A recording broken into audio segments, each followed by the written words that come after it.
Sometimes I think about my mom when I'm going about my day, when I'm doing things like running to Trader Joe's or cleaning up my house. Sometimes I feel her presence in this weird way, like the little girl that wants her mommy and yet is also afraid of her mommy. Sometimes I think about the worst experiences I had with her, and many of them came in my adult life.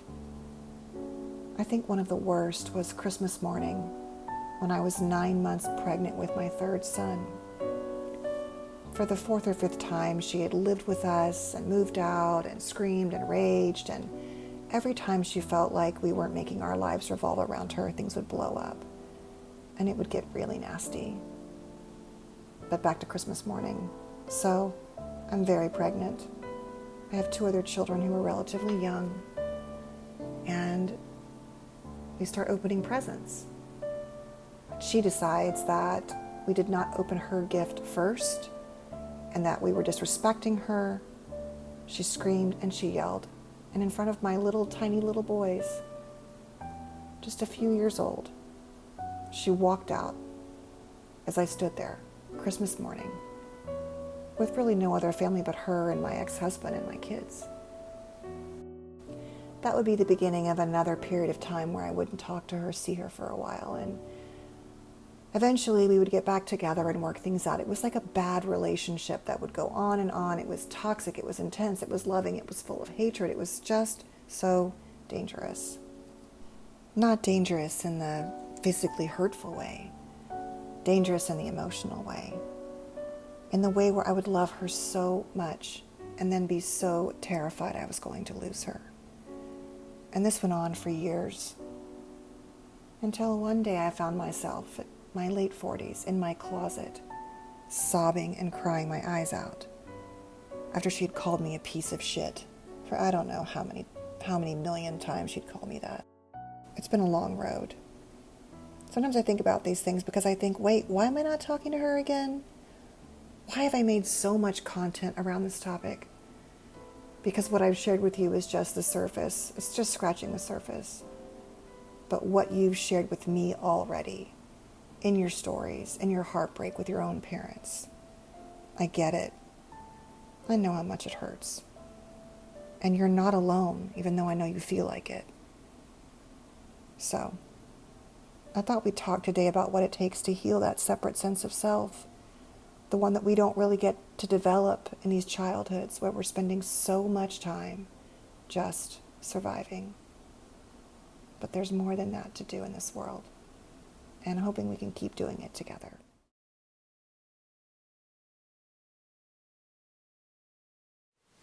Who do you think you are?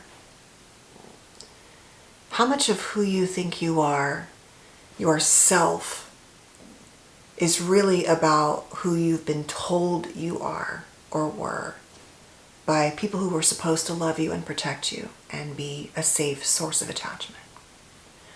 Or maybe it's by the world, your culture, your environment. But at the end of the day, so many of us have developed what we think is a sense of self that really is about how we have learned to mask and rotate and compulsive caretake and to overread the mind and mood of the unique home environment each of us grew up in based on the unique requirements to survive that environment. I thought we'd talk today about how to build a separate sense of self and how important it is to healing. And I wanted to do it, though this is not a Barbie, in the context of understanding that the inner child parts of you were formed by the child that you had to be to survive in your environment. And I'd like to suggest that maybe you don't quite know who that person is because so much of your childhood required you to be enmeshed and to rotate around the needs of others. So much so that you may not really know who you could have been or who you are had you not had a childhood where you were just forced to live in survival mode or hypervigilant mode or whatever it was. Because the truth is, if you have parents who are high highs and low lows, at the end of the day, that's not a safe, consistently safe experience. And so your body starts to develop a trauma response to protect itself. And your nervous system, your meaning making, everything about how you survive is based on reading and reading well the cues of those parents.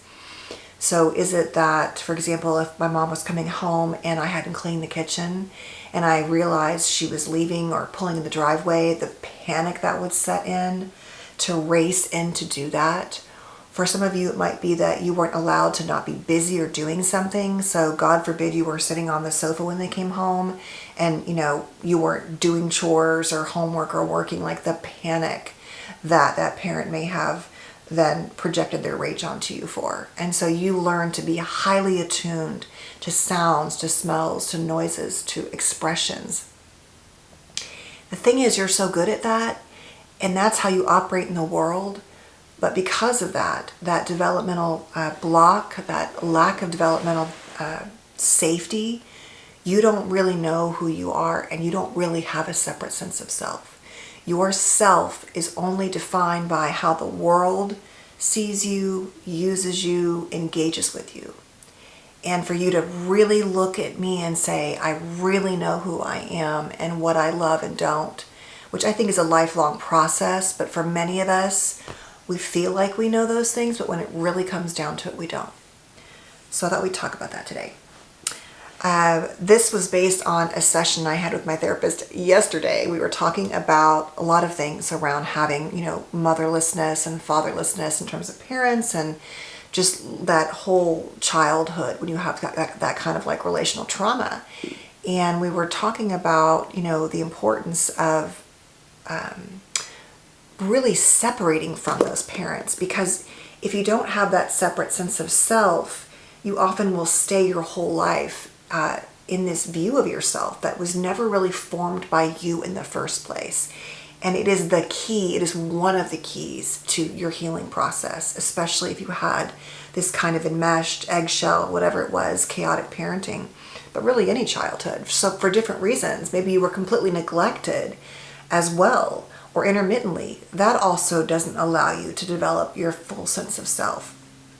And it's really important because it can lead to a lot of physical illness, mental illness, lack of satisfaction, anger issues, resentment, hopelessness, right? It's like if you don't really know who you are and why you're, I don't even want to say why you're here, like as to imply that you have to have a mission, but if you're not really clear on, well, what am I doing here, and what brings me joy, and what isn't okay, and what do I love and what do I hate, it makes for life, makes a life that's actually, I think, quite painful to endure. So when we're talking about the role, especially of what I've called, eggshell or emotionally unsafe parenting, we're often talking about, especially if you didn't know what to expect, this requirement of being a compulsive caretaker, like I said, and in being overly involved in their state of mind and mood. So that kind of mind reading so that you could then make adjustments. And because we do so much of that, we start to define ourselves and create a world where all we are doing is we are like meter readers of everybody else, and then we make little adjustments, right? It's like to be authentically in our own skin is like, well, what does that even look like? How would I even do that? And who is that person even is often the question. And so I thought I would just share kind of what I see as, and even using my own journey, what has helped me, and while also acknowledging that this, like I'm saying, is a lifelong process. I think the first thing is in how we begin to define our labels of who we are, right? It's like, am I a mother, a best friend, an employee, a psychologist? But like, who is Kim, or who are you? That is an important thing. And so many of those are reactive labels. Oh, mother, I'm a mother, so that means I exist for someone else. I'm a wife, so I'm a partner to my partner, right? I'm an employee, so I work for the company. So much of our lives are created and demand that we exist in roles for others, and there's a true beauty in that. But this is about not knowing what that beauty looks like in yourself and in discovering it. So I got to be honest with you, one of the first things that really has forced me was not being able to have someone take care of me, and being really clear about that, and really only having myself. And in some ways, I've only ever had myself. I've never had someone take care of me. But the illusion of that when I got married was like, oh, finally, you know, my parents didn't do it. This person's going to do it. And that didn't happen. And it didn't happen when I was in it, and it didn't happen afterwards. And it forced me financially to begin to decide and figure out who I was. And I know that there's a space in luxury for even being able to go back to school and all of that. So I don't want to make it sound like, oh, it's just that simple. But whatever it is, having some agency and control over your own life is powerful. I just saw an interview with Goldie Hawn. You know, she's been with Kurt Russell for like 20 something years. And she was talking about, you know, for women, and this kind of goes back to the Barbie movie, about being independent. And that when you can take care of yourself and you don't need someone else to do it for you, that gives you an ability to say yes and no to things that you just can't do when you're like at the end of the day, mentally, physically, or emotionally reliant upon someone else. And yet, like, I wanted to be a stay-at-home mom, for example. So like I wanted to let go of that part of my life so I could give my kids that. But there are these sacrifices and trade-offs you make. And I mentioned the Barbie movie because even though I know not everybody, there are issues, and there have been issues with Barbie and all of that, I love the movie. But what I want to give to you is this about the film, is that, first of all, for my generation, the things that Barbie was doing really were things that we, you know, oh, I could do this or I could do that. Of course, it's become more and more political over time, and inherently it is for many reasons, and many good reasons also. But the thing about Barbie for me is that I played with it. I played with them for a long time, as I think I mentioned in the ASD video, till I was at least 13. But that was like the thing I played with the most. And the thing that Barbie and the play gave me was a way to manage my loneliness, the truly being isolated without parents around and, you know, neglected in that regard, like raising yourself, to having hypervigilance and wanting to hide from them and fighting. Like there was a safety in that. And whatever kind of play that is, we want to bring that into our adult lives too. But to understand that play, as we talk about play being a child's work, it's also a child's respite. And I think it's true as adults, play is a respite, but we're not encouraged to maintain connection to play. But why it's important is that all these things are developing, like, and we're trying to cope with them, like through playing with Barbies or playing video games or whatever it is we're doing. And all of that numbs the pain, but there's no real space to develop who we are when we're in that survival mode, right? When you're playing to just manage your day as opposed to playing with true freedom and joy, it's a different experience. And so tying that to the survival of play, but also to the fact that as a female, you know, to provide for yourself in a world that hasn't always made that easy, especially even now, there are things happening that affect our ability to take care of ourselves. That autonomy did a lot for my separate self. The more and more I've been able to be successful and work hard and get places in my career, it's given me a chance to provide for my kids and myself financially in ways that I had never been able to do in my life. You know, because I was married and was relatively young and had kids, and then was married for a long time and then wasn't. And so like, what I want to say is this, is that when you can provide for yourself in some way, or you know that you will be able to, or it's a goal, or you're making trade-offs now, like ideally, that does really begin to give you a sense of autonomy that you honestly can't get most other ways. Like I said, I get the fact that that's not always possible in certain ways, but whether maybe it's building a skill or a hobby or getting good at something that maybe it's just, you know, knitting. I don't know. It doesn't matter what it is, but where you can say, I'm doing this and accomplishing this, and as that spreads out is important. Now, let's go to the next one, which is boundaries, right? That seems obvious. We talk about boundaries all the time, but the truth is that when you can lean into your yeses and your nos with strength and power, it gives you a sense of self that unless you're just wrapping around the parent and enmeshed, you never got to do, right? So even in childhood, your yeses or nos were about compliance or about survival, what was going to please the parent and maybe get your needs met a little bit if you were lucky, but there wasn't a true autonomy in that. And so the more you can lean into your yeses and your nos, yes, I will go to that event. No, I won't accept that. That doesn't work for me. The more that sense of self gets carved out. The next one is to reject old labels and to look at things you've said about yourself, to kind of challenge what your beliefs are about who you are, what you're capable of. People say, oh, I can't do that. It's like, well, why can't you do it? Yes, you can.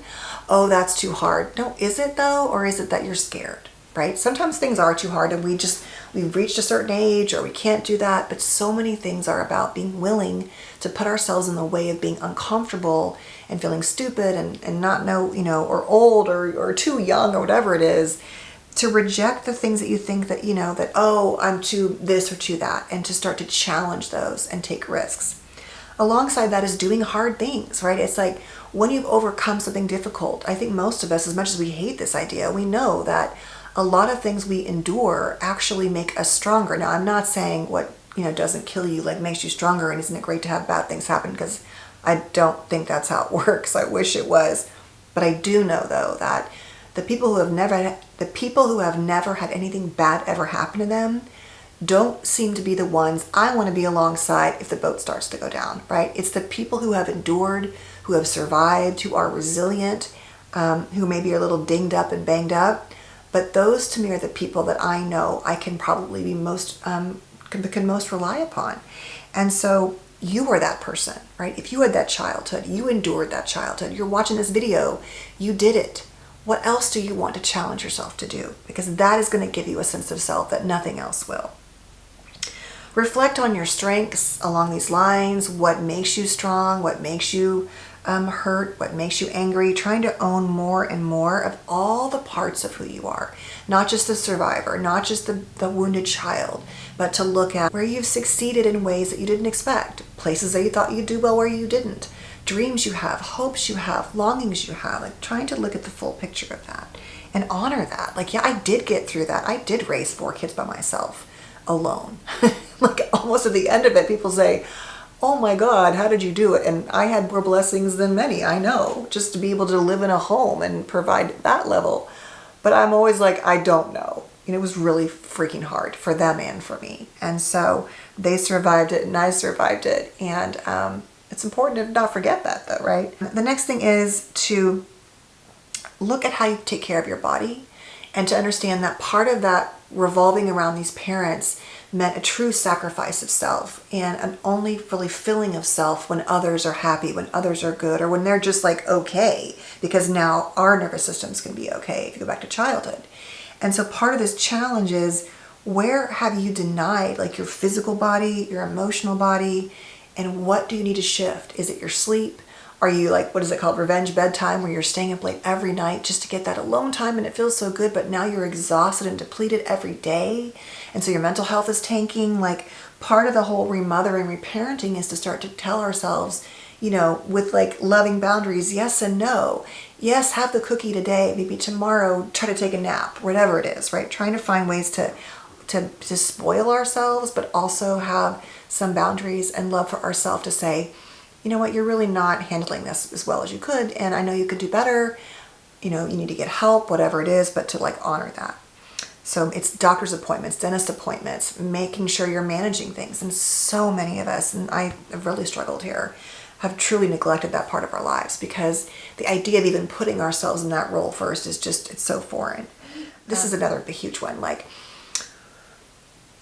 looking at your physical self in the world. So the way you do your hair, the way you wear your clothes, maybe you learn new skills to wear makeup or to learn a new, way to decorate your home, like trying to find things that reflect you, not just what you think you're supposed to look like or what society says, but like what would you do if you could do whatever you wanted? How would you redecorate your bedroom? How would you change your wardrobe, your environment? Like, these things matter. And I know that financially that's not always possible, but even the littlest things, like a few throw pillows from Home Goods, if your room was totally bland, like I'm redoing mine right now, that might bring a pop of color that might feel really good. Learning how to get a can of paint, like you can paint, most of us, or peel and stick wallpaper if you're in an apartment. Like, it is amazing the little things you can do. But trying to create an environment that reflects who you are can be incredibly powerful for creating that separate sense of self. And lastly, to think about remothering, reparenting, or like loving yourself with the freedom. So imagine if you'd had the childhood you've always longed for, that didn't require hypervigilance and compulsive caretaking and, overreading everyone's mind and mood and making meaning, what things would you have experimented with? What would you have let yourself be more okay with? And how can you go back to those things and now create them in your adult life? So, for example, I was in Paris and I saw this doll in the kids department at this Paris department store. And I don't know, I just wanted it. I was like, oh, I could get that for my daughter. Like, wait a minute, she's 16 now. She's not going to want that. She would have loved it when she was little. And I was like, no, I want that, And so it's about connecting to the inner child in a new way, in a way that says, I'm not going to be filled with shame. I'm not going to have judgment. I'm not going to walk on tippy toes and just paying attention to every single thing. I'm going to try to listen to my own voice. And the more and more I can carve out that sense of self through all of these things, the more and more I'm going to find peace and joy and pleasure in my life in ways that I could never imagine. Because otherwise, there is no you. There's only the reflection of you and who you've been told you are by these kind of parents. You're selfish, you're lazy, you're spoiled, you're whatever it is, you're bad. And that deep wound inside is that you believe that there is no separate you outside of who they think you are, and that you're not even entitled to it. And that is why it is so much more than just watching a video or thinking about your separate self. Everything I mentioned is a doing. It is going to require you to do things, to take risks, to make more or less money, or to work less or work more, or to take, do something that you never thought you would do before and try it, dip your toe in the water in some way, to be in your full self and say, no, I don't want to do that, and I'm not going to explain why. To finally push back. I always laugh and say there were a handful of moments in the last, 15 years, because when you're going through high conflict dynamics with exes, you can't really say what you feel.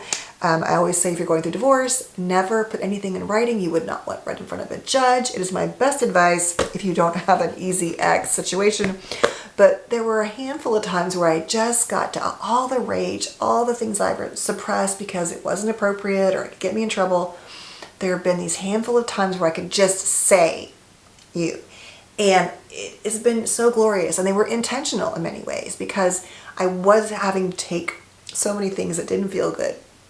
So sometimes pushing back in that way where you are like, there are no more consequences. Like there were consequences in the past, especially around finances or, things that would have been not great. But when you reach a point where you have such a sense of self where they really can't hurt you anymore, there is a freedom and a peace and a joy to that it's just that no words can explain. So whether it's the Barbie movie or you don't like the Barbie movie, but you love the idea of freedom and autonomy, or you love the idea of your inner child, maybe it's Legos or puzzles or video games or biking or hiking or traveling, don't forget to find little ways to continue to do things that carve out and separate you from who you were told that you were. Because that version of you is not a real version of you. It is a projection of all of your own parents' pain and trauma and mental or physical illness or their story. It was never about you if that's the kind of childhood you had, but it is now your job to make it about you because no one else is going to. So thanks for being here. I hope this was helpful in some ways. I'm trying to challenge new ways to show up. I have made so many videos and I have some more ideas I'm going to start doing hopefully soon when my kids all get back to college and back to school, or I have a little more peace in the house. I came back from Paris just really quickly, and I'm going to make a video about this too as it relates to sensory issues. But I realized I've been living in my house like I'm going to be moving in the next 5 minutes in the last 5 years. And there are lots of good reasons why, from lots of moves to trauma, 27 moves. This is my 27th move in my lifetime, to a house covered in mold 5 years ago that was brand new here. But I came back, I think I mentioned this in other videos. I'm not sure if it was here or on TikTok, but that I was like, I don't really love the things in my house. I've been dragging old things and then everything got destroyed. And I'm like, I am going to repaint things and redo things. And so that's what I'm doing right now. So anyway, it's all in process. But I would encourage you to just reflect on, what would a separate sense of self look like for you? And feel free to share below. in the comments. All right, I'm happy to see you. I'll be back more, I promise, soon as I get through the next couple weeks. I have a lot going on, but my intention is to keep showing up here, and I thank you so much for being here. Please stay safe and well, and I'll see you soon.